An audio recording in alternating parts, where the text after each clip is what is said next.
Les influenceurs manga sont des gros vendus. Voilà un sujet qui a tendance à faire bouger les foules, à les faire parler et à leur faire cracher un maximum de venin sur Twitter. Est-ce qu'on est bien pour une intro vidéo? Allez, c'est parti. Ça fait un petit moment déjà que je voulais faire cette vidéo parce que je trouve qu'en sur TikTok, sur Twitter, etc., ça part un peu loin ces derniers temps et j'ai l'impression qu'on radote beaucoup sur ce sujet, sauf que la plupart des choses que je vois sont totalement fausses ou partiellement fausses. Bref, il est temps peut-être de vous donner la vérité sur ce qui se passe vraiment entre influenceurs / créateurs et maisons d'édition. Le but de cette vidéo, ça va être absolument pas d'essayer de vous convaincre de ce que vous devez penser ou pas. Vous êtes totalement libre de penser ce que vous voulez et pour le coup, personne n'a le droit de vous empêcher de penser et de faire confiance à qui vous voulez. Cette phrase n'avait pas trop de sens, mais je pense que vous avez compris où je voulais en venir.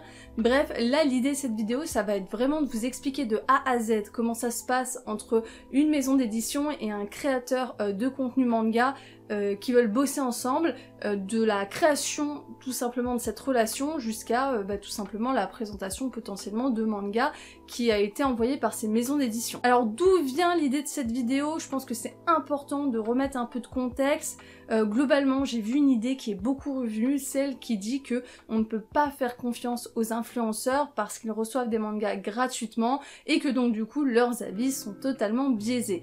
Et vu que je reçois quand même pas mal de mangas des maisons d'édition, je pense avoir une position qui me permet aujourd'hui en tout cas de vous expliquer réellement comment ça se passe, si effectivement on a des obligations envers les maisons d'édition et tout simplement d'être honnête à propos de ça. D'ailleurs, je vous avais proposé sur Instagram de me poser des questions par rapport aux relations presse.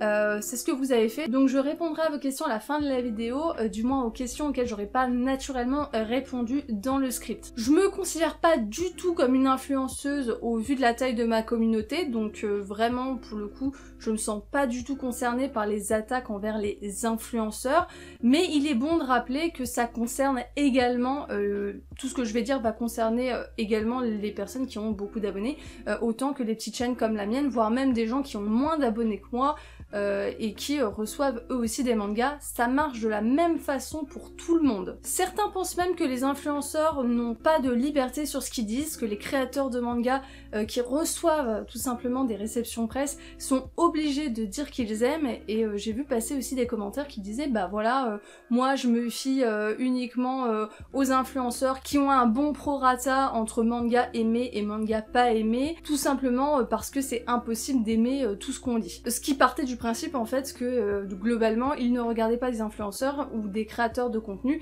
qui disaient souvent dans leurs vidéos qu'ils ont aimé 80% on va dire ou 90% des titres qu'ils ont reçus. Ce que j'entends comme argument, mais on verra qu'il faut un peu se méfier de ça et que c'est pas forcément vrai. Bref, c'est parti. On va commencer par le début. Comment est-ce qu'on fait pour recevoir des mangas gratuitement de la part des maisons d'édition? De quoi part finalement la création de ce lien si mystérieux entre le créateur et les maisons d'édition? Bon, on va pas passer par 4 chemins, il n'y a pas une voie mystérieuse pour recevoir des mangas gratuits. Globalement, il y a 2 possibilités. La première, tu contactes une maison d'édition en lui proposant tout simplement de t'envoyer des mangas et en échange, voilà, tu en parleras régulièrement. Et la deuxième, c'est la maison d'édition qui repère ton contenu, qui se dit que voilà c'est quali et qui te contacte directement en te proposant de t'envoyer des mangas. C'est vraiment pas plus compliqué que ça, hein. C'est l'un ou l'autre. Et la plupart d'entre nous, créateurs de contenu manga, généralement c'est un petit peu des deux. Ensuite, une question qui a l'air de beaucoup vous tarauder, c'est comment est-ce que ça se passe une fois qu'on reçoit des mangas? Est-ce qu'on est obligé d'en parler? Est-ce qu'on est obligé de dire qu'on a aimé les titres, même si c'est pas le cas? Bref, est-ce qu'on est honnête tout simplement avec nos viewers? Et ça, c'est une question que vous vous posez pas assez, c'est pourquoi est-ce que moi, Léa Bazar, j'ai reçu par exemple le tome 2 de L'Enfant en moi? Ça, c'est une question, personne ne se la pose. Pourtant, elle est primordiale, notamment pour savoir si oui ou non vous devez nous faire confiance, ou du moins vous devez faire confiance à la personne en face par rapport à ses avis. En fait, j'ai l'impression que dans l'inconscient de beaucoup de monde, on ne choisit pas les mangas qu'on reçoit. Alors que dans la majorité des cas, c'est bien nous qui sélectionnons les titres qu'on va recevoir dans notre boîte aux lettres. Je vais vous expliquer globalement comment ça marche. Parce que oui, recevoir des mangas qui potentiellement ne vont pas nous plaire, c'est contre-productif à la fois pour le créateur et pour la maison d'édition. Pour rappel, certains d'entre nous recevons énormément de mangas, donc forcément, si tu reçois des titres qui te plaisent pas, c'est hyper frustrant pour toi parce que tu perds du temps sur des mangas où finalement c'est assez moyen, alors que t'as une grosse pile de réception que t'as eu ce mois-ci.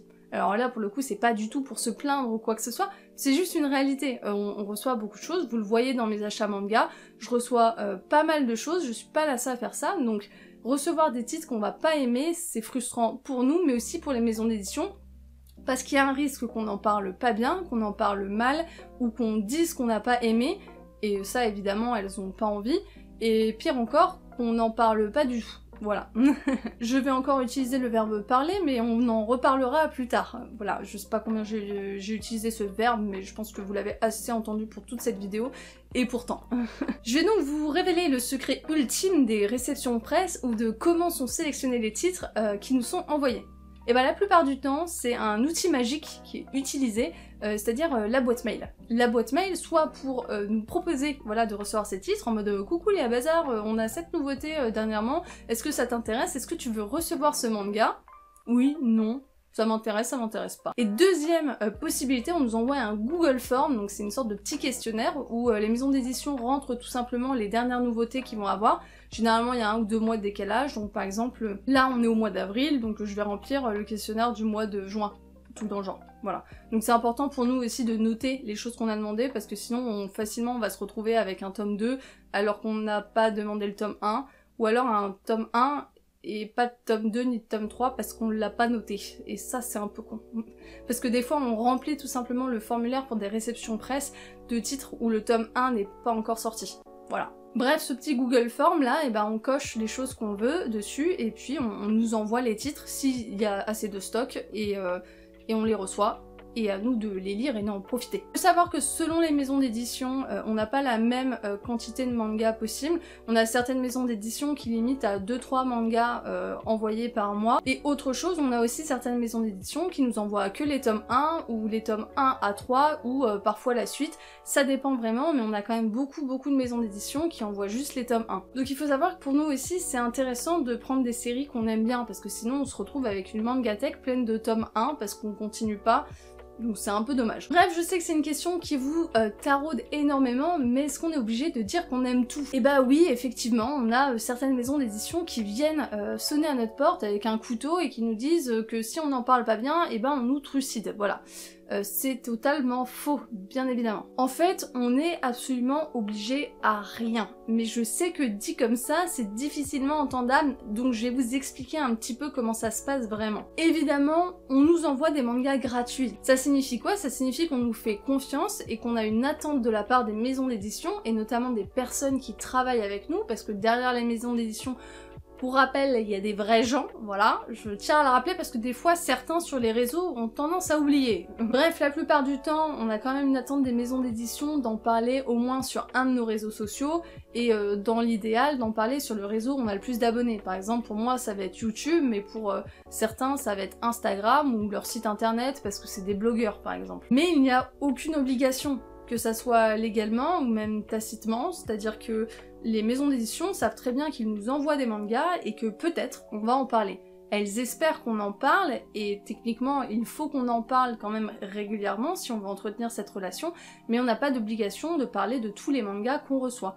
Et encore moins de vous dire que du bien des mangas qu'on reçoit. On peut simplement faire une story en disant bah coucou j'ai reçu ça, merci la maison d'édition, ou carrément faire une vidéo complète analyse sur un manga qui nous a plu, comme j'ai pu le faire avec Yona Princesse de l'Aube ou Windbreaker par exemple. Mais bien entendu, ça serait vous mentir que de vous dire de si on n'en parlait jamais, il y aurait aucun problème. Il faut quand même respecter un accord tacite avec la maison d'édition qui consiste à parler quand même régulièrement des titres qu'on nous envoie. Si par exemple Pika Édition m'envoie des mangas pendant 8 mois et que pendant ces 8 mois je ne parle d'absolument aucun de ces titres, il est totalement normal que les employés qui sont chargés de la relation presse se posent la question de s'il faut toujours m'envoyer des titres. Mais quoi qu'il en soit, il n'y a aucune obligation, notamment en termes de propos de ce qu'on dit. Tout simplement parce qu'on n'a pas de contrat. On reçoit des choses gratuitement, libre à nous d'en parler, de dire que c'est bien ou que c'est pas bien. Par exemple, j'avais reçu le manga Solitude d'un autre genre, que je n'ai pas vraiment apprécié, et j'en ai parlé. Et je suis pas la seule à faire ça. Beaucoup des copains de YouTube qui font également des vidéos bilan lecture et achat manga n'hésitent pas à le dire quand ils ont eu des déceptions. Et c'est totalement normal. Mais maintenant, la question que vous vous posez probablement, c'est pourquoi est-ce que vous entendez si peu d'avis négatifs sur les mangas qu'on reçoit? Et ben, il y a plusieurs raisons à ça et je vais vous expliquer. La première raison, comme je l'ai énuméré au tout début de cette vidéo, c'est qu'on choisit les mangas qu'on reçoit. Et ça a un impact assez considérable sur nos avis. Un manga que je reçois, que j'ai choisi parce que le titre m'intéresse, le synopsis m'intéresse et parce que j'ai repéré tout simplement le manga, c'est un peu la même chose que si j'étais allée l'acheter moi-même. C'est-à-dire que c'est un titre qui de base m'intéresse, donc il y a de fortes chances que j'aime ce titre parce que ça fait des années que je consomme du manga et que je sais quels sont mes goûts. Ça n'empêche pas de se tromper encore par moment, mais tout de même beaucoup moins que quand on commence à lire des mangas. Les rares fois où on m'envoie des mangas où finalement je suis pas intéressée plus que ça, généralement je les lis pas. Donc du coup...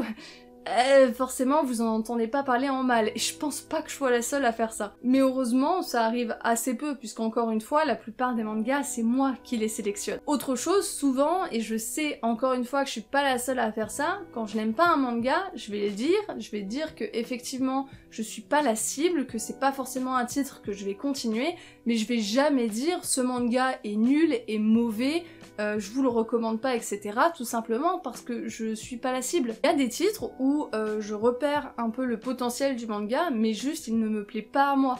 Et je vois pas l'intérêt de détruire un manga de A à Z, alors que potentiellement, il va plaire à certains d'entre vous, mes viewers.